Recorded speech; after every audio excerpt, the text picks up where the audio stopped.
Screen mirroring is basically an option that enables you to connect your iPhone screen to a larger screen like a TV so you can display what you see to a large group of people or simply enjoy what you see on a larger screen.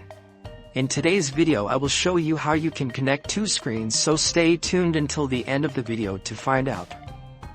First thing that you are going to do is to open your settings application and find and tap on the button General in order to go to the General section. When the General page opens, you need to find and tap on the AirPlay and Continuity button, which will take you to a new page.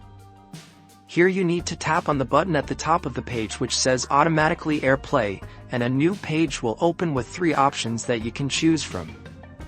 If you want your screen mirroring to work, you need to enable either the option Ask or the option Automatic, because if the option never was selected, that means that you have disabled screen mirroring. If you choose the option Ask, that means that your iPhone will ask you for a connection if it detects a device which is compatible for connection, like a TV for example. If you on the other hand choose the Automatic option, your iPhone will automatically connect and start screen mirroring when it detects a device which is compatible with it without asking you. When you are finished setting your AirPlay to either Ask or Automatic, just exit your settings and then go to the Control Center by swiping down from the top right corner of the screen. When the Control Center opens, you need to tap on the button with 2 squares on it, and it will show you all the available devices that you can connect your iPhone to. When a device shows up on a list, simply tap on that device and the phone will start screen mirroring to that device.